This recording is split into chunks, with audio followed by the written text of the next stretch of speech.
அஸ்ஸலாமு அலைக்கும். அன்பார்ந்த அனைத்து உறவுகளுக்கும் இனிய மாலை வணக்கம்.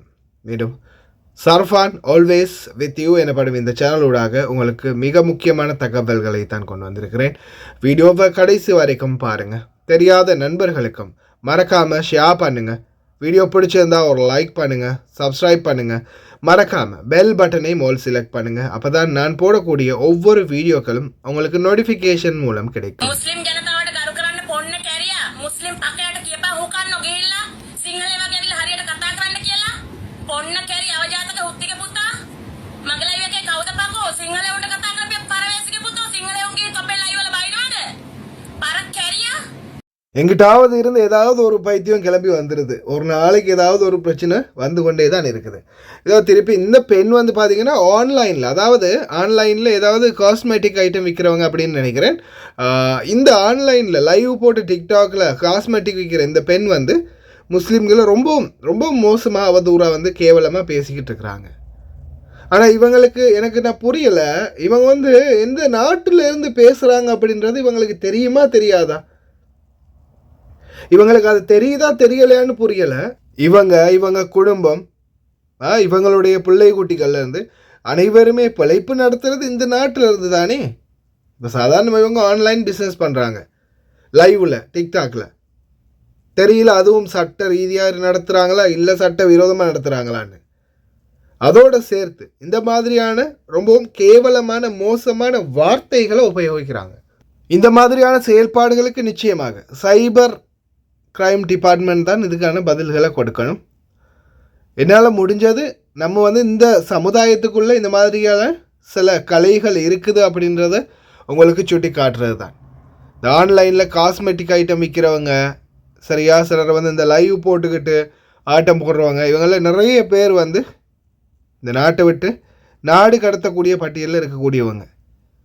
ஆனால் சரியான கம்ப்ளைண்ட் இல்லாததால் தான் இன்றைக்கி வரைக்கும் சைலண்ட்டாக இருக்கிறாங்க. சிலருடைய அந்த துவேச குணம் மூஞ்சிலேயே தெரியும். சிலருடைய துவேச குணம் ஓவராக துவேசம் பிடிச்சி ஆடுறவங்களெல்லாம் வேகமாக விரைவில் எப்படியுமே நாடு கடத்தி ஆகணும். விரைவில் மாசலாமல் சொல்லப்படுவார். அடுத்ததா ஓட்டுநர்களே, போலீஸ் வண்டியில் போலீஸ் அதிகாரியே சீட் பெல்ட் போடலன்னு ஆப்பு தான். அப்போ நீங்கள் ஏமாத்திரம் ரொம்ப கவனம். பயோமெட்ரிக் ஃபிங்கர் இன்னும் முடிக்கலையா? மாசலாமா, நாடு போக முடியாது. இனிமே பயோமெட்ரிக் இல்லைன்னா நாடு போக முடியாது. ஏர்போர்ட்டில் திருப்பி அனுப்பப்படுவீங்க. அந்த தகவலையும் பார்க்கலாம். சாயந்தரம் வரைக்கும் இரவு வரைக்கும் மழைக்கான வாய்ப்பு இருக்குது அப்படின்னு தெரிவிச்சிருக்கிறாங்க.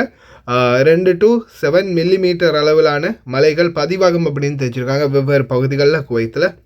அதே மாதிரி இன்றைக்கி காலையிலேருந்து இப்போது சாதாரணமாக நான் இந்த வீடியோ எடுக்கும்போது ஒரு 2 மணி, இந்த 2 மணி வரைக்கும் பெய்த இடைப்பட்ட இந்த வேலைக்குள்ளே பெய்த சின்ன சிறு மலைக்குள்ளே பார்த்தீங்கன்னா 250 நம்பர் ரோடு, அதாவது முபாரக் அல் கபீர் அபு ஃபத்தீர் ரெண்டுக்கும் இடைப்பட்ட 250வது நம்பர் ரோடு நேராக போனால் பார்த்தீங்கன்னா எகேலா வருது.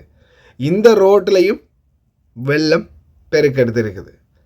அதே மாதிரி இன்றைய தினம் வானிலையினுடைய தன்மை ரொம்ப மோசமாக இருந்துச்சு. வாகன ஓட்டுநர்கள் என்னடா அந்த வடிவேல் ஜோக்கொண்டு இருக்குமே, என்ன சொர்க்கத்துக்கு வந்துட்டோமா, பனிமூட்டமாக இருக்குது அப்படின்ற மாதிரி தான் இன்றைய வானிலை இருந்துச்சு.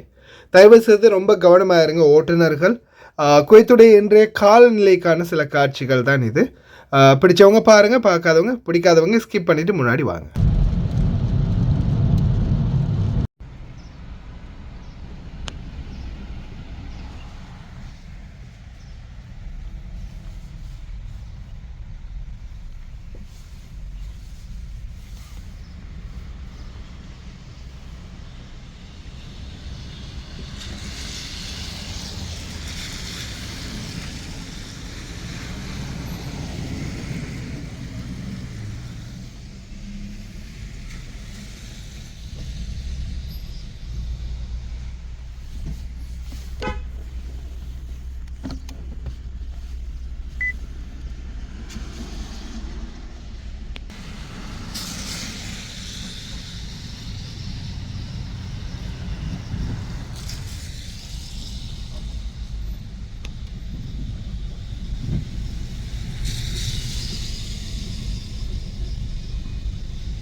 எத்தனை பேர் இந்த வீடியோ பார்த்தீங்கன்னு தெரியல. ஆனால் நான் காட்டினதுக்கான ஒரு காரணம் இருக்குது. பாருங்கள், சவுதி அரேபியா, அதுவும் மக்கா அல் ஆன் எப்படி மழைன்னு பாருங்கள். 6ஆம் தேதி மட்டும் இல்லை, 7ஆம் தேதியும் மழை உங்களுக்கு தெரிஞ்சிருக்கும். 6ஆம் தேதி 7ஆம் தேதி பெய்த மழைக்கான வீரியத்தை பாருங்கள்.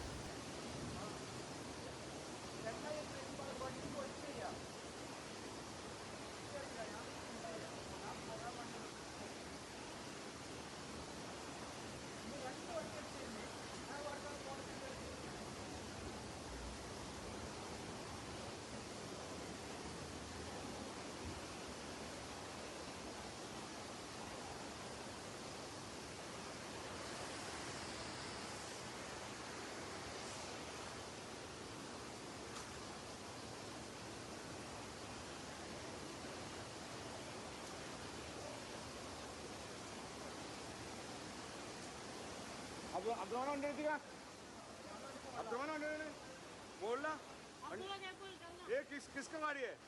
अभी पूरे नीचे उतरेगा। कैसा कैसा है?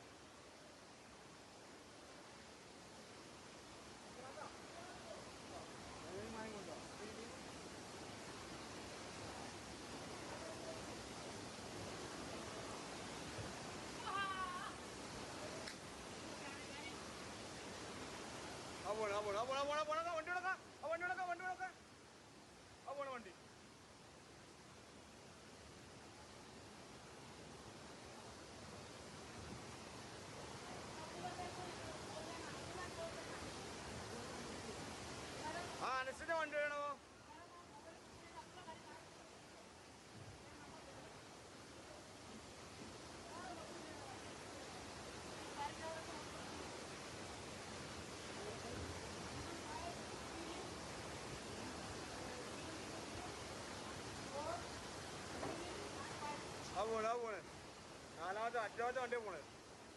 ஏதோ குவைத்தில் இருக்கானாம ஏதோ புண்ணியம் பண்ணியிருக்கோம் போல். இன்னமும் நம்ம இந்த மாதிரி ஒரு காட்டல இந்த வருடம்.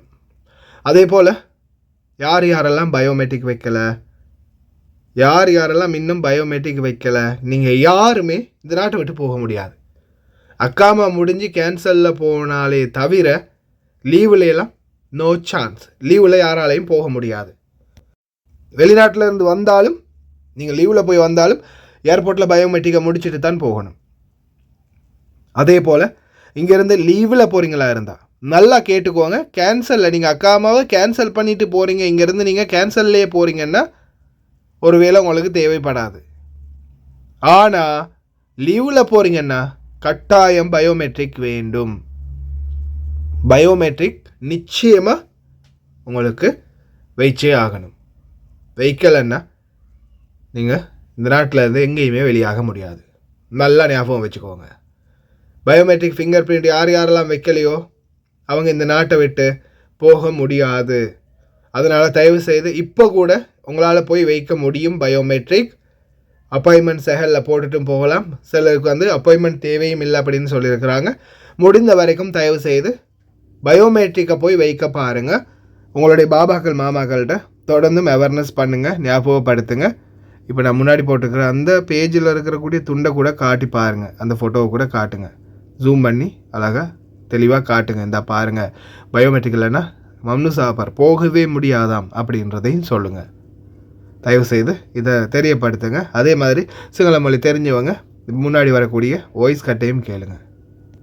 මම උදේ මේ අපේ මාමත් එක්ක ගියා අයියා මේ පිංගර තියන්න. ඉතින් මේ මම උදේ 8ට තමයි මට ඉන්න කියලා තිබුණේ. ඊට පස්සේ මම උදේ 8ට ගියේ. ඒ යනකොටත් අයියා මේ මාර සෙනගක් හිටියේ. හැබැයි මේ ගොඩ පෝලිම් දෙකක් තිබුණා. පිරිමි අය වෙන පැත්තක, මේ කාන්තාව එක පැත්තක. ඊට පස්සේ මේ ගොඩක් අය ඉතින් තනියම ගිහිල්ලා හිටියේ. ඉතින් අපේ රට නෙවෙයිනේ අය දන්නවනේ. ඉතින් මේ මම මාමත් එක්ක ගිහින්දා මාමා මාවත් එක්ක කරගෙන ඉස්සරහටම ගියා. ඊට පස්සේ එතන හිටපු ඒ කුවේට් අයත් කුවේට් පොලිසිය ඉන්නව ඇතුලේ අර එක්කෙනෙක් හිටියා. ඊට පස්සේ කතා කරාට පස්සේ කිව්වා අර කවුන්ටරේට යන්න කියලා. ඊට පස්සේ එතෙන්ට ගියාට පස්සේ මේ මාමව ඉක්මනට ගත්තා. මාමයි මාවයි හරිද. ඊට පස්සේ ඒකල නම්බරයක් ඒ වෙලෙම නම්බරයක් දෙනවා. ඊපස්සේ පොඩ්ඩක් වෙලා ඉඳගෙන හිටියා අයියා.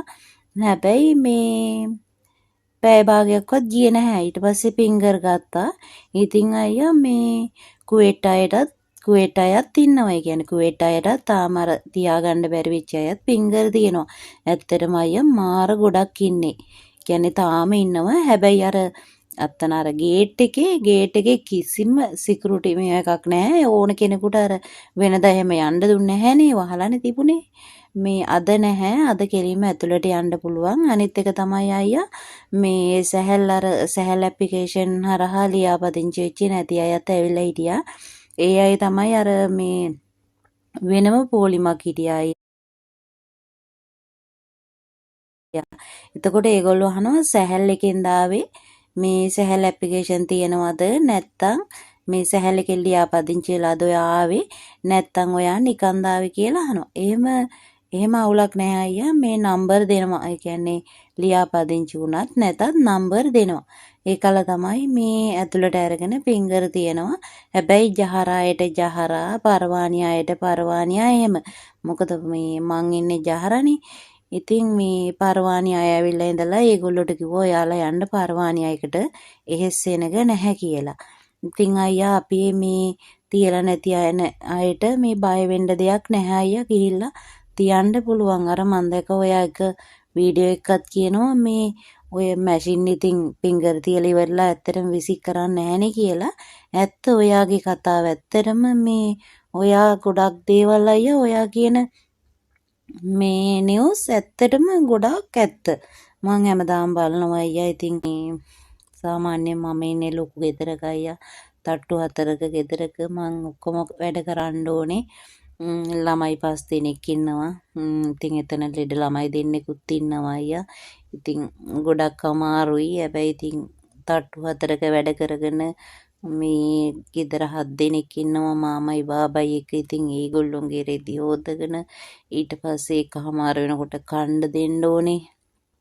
ඉතින් අයියා මම මේ වැඩ කරන්නේ උදේ 7ට. ඊට පස්සේ 7ට පටන් ගත්තාම රෑ 1-2 වෙනකන් වැඩ කරනවා අයියා. සාමාන්‍යයෙන් මට කලාතුරකින් තමයි පැය 5ක් නිදා ගන්න හම්බෙන්නේ. නැත්තම් අනිවාර්යෙන් පැය 3මාරක් 4ක් තමයි නිදා ගන්න හම්බෙන්නේ. ඒත් ඉතින් මං ආවේ මට ගියක් හදාගන්න මගේ දරුවෝ දෙන්නට උගන්වන්න. ඒ නිසා ඉතින් මම ඉවසගෙන ඉන්නවා. කොහොම හරි ඉතින් මගේ ටාගට් එකට මං යනවා කියන අදිෂ්ඨානියත් එක්ක ඉන්නවා. ඉතින් මේ මොනවා කරන්නද නේද අයියා. අපේ රට දුප්පත්නේ. ඒ නිසානේ අපිට දුක් විඳින්න වෙලා තියෙන්නේ. ඉතින් මං ආව කාරණේ හොඳට මතක තියාගෙන වැඩ ටික කරගෙන යනවා අයියා. ඉතින් මං ෆින්ගර් තියන්නත් ගියේ. හදිස්සියේ හරි මගේ මාස 6ක් වීසා එක තියෙනවා. ඒ මාස 6 ඇතුළත මගේ වැඩ ටික කරගන්න බැරි වුණොත් තව මාස 3-4ක් හරි ඉන්න වුණොත් එහෙම වීසා ගහ ගන්න ඕනේ. ඒ නිසා ගියේ. ඉතින් අයියා අනිත් අයට පොඩ්ඩක් කියන්න ෆින්ගර් තියලා නැති අයට ගිහිල්ලා තියන්න ඉතින් අවස්ථාවක් තියෙනවා කියලා. ඉතින් අයියා ඔයාට நல்ல දෙවියන්ගේ පිහිටයි. புது சரணாய். இந்த சகோதரி ஜஹராவில் தான் வேலை பார்க்குறாங்க. ஜஹரா ஃபிங்கர் பிரிண்ட் சென்டருக்கு போயிருக்காங்க. அங்கே போகும்போது ஃபர்வானியா மற்ற ஏரியாக்கள்லேருந்து வந்தவங்களை அந்தந்த ஏரியாவுக்கு போக சொல்லியிருக்காங்க. உங்கள் ஏரியாவுக்கு போங்க, அங்கேயே போய் வச்சுக்கோங்க அப்படின்னு. ஆனால் அதே போல் அந்த ஜஹரா பகுதிகள்லேருந்து வந்தவங்க சஹல் அப்பாயின்மெண்ட் போட்டு வந்தவங்க யார் அப்படின்னு கேட்கும்போது நான் தான் அப்படின்னு சொல்லும்போது அவங்க டோக்கனை கொடுத்து அவங்கள ஒரு பக்கமும் யார் அப்ளிகேஷன் இல்லாமல் அப்பாயின்மெண்ட் போடாமல் வந்தீங்களா அப்படின்னு கேட்க ஆமான்னு ஒரு லைன் நிற்குதாம். அந்த லைனுக்கும் ஓகே வாங்க அப்படின்னு லைனில் நிப்பாட்டுறாங்களாம். 2 லைனையுமே பேலன்ஸ் பண்ணி அதில் ஒன்று இதில் ஒன்று மாதிரி கலந்து அனுப்பி கிரௌடை குறைச்சிக்கிட்டே இருக்கிறாங்களாம். அதே போல் இது எப்போ தெரியுமா நடக்குது? கடந்த ஞாயிற்றுக்கிழமை இது நடக்குது. புதன்கிழமை ஆகிடுச்சு. சாரி, இந்த மெசேஜை போகிறதுக்கு எனக்கு லேட் ஆகிடுச்சு. கடந்த ஞாயிற்றுக்கிழமை தான் அவங்க வந்து போயிருக்கிறாங்க மாமாவோட. எனக்கு திங்கக்கிழமை வாய்ஸ் போட்டாங்க. செவ்வாய்க்கிழமை தான் அந்த வாய்ஸை வந்து நான் வந்து செக் பண்ணினேன். இப்போ புதன்கிழமை உங்களுக்கு கொண்டாந்து தரக்கூடியதாக இருக்குது. இப்படி தான் நிலைமை. அதால் தயவு செய்து பயோமெட்ரிக் எடுக்காதவங்க போய் தாராளமாக எடுத்துக்கோங்க.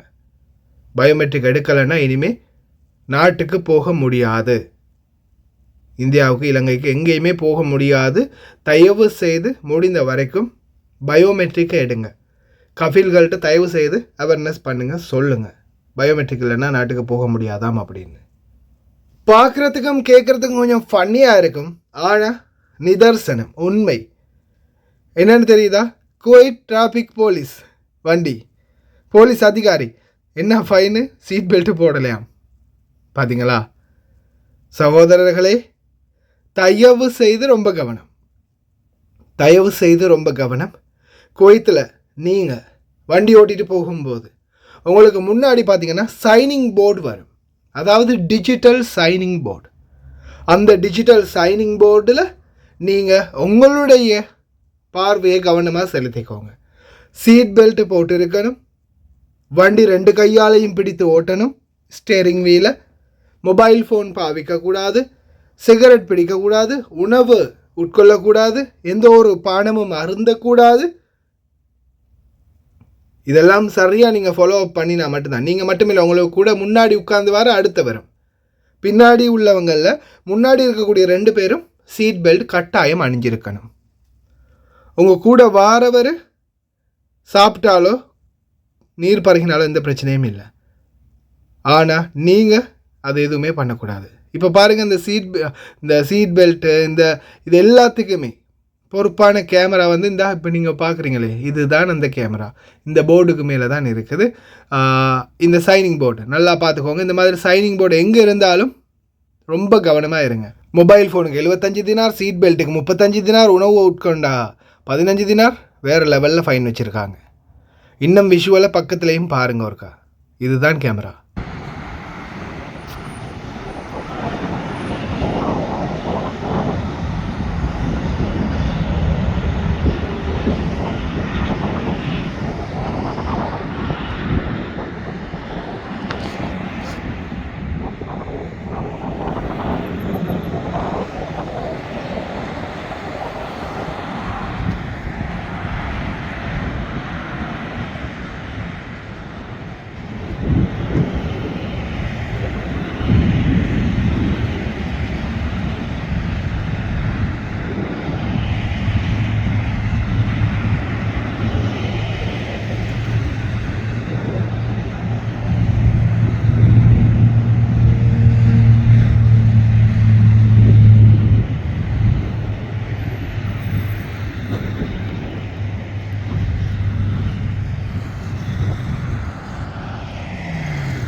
பார்த்துருப்பீங்கன்னு நினைக்கிறேன்.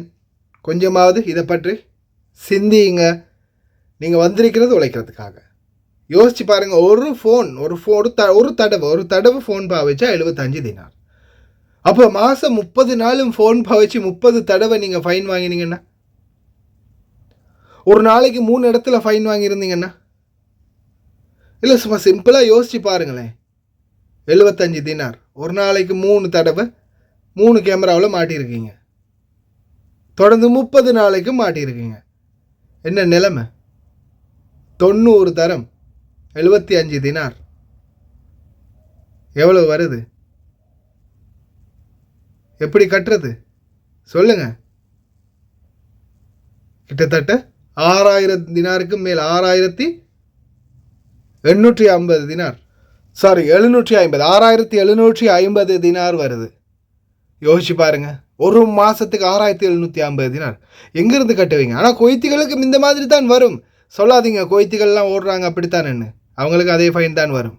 அதால் சிந்திச்சு செயல்படுங்க, கவனமாக இருங்க. கடைசி வரைக்கும் பார்த்த எல்லாருக்குமே ரொம்ப நன்றி. தெரியாத நண்பர்களுக்கு மறக்காமல் ஷேர் பண்ணுங்கள். வீடியோ பிடிச்சிருந்தால் லைக் பண்ணுங்கள், சப்ஸ்கிரைப் பண்ணுங்கள்.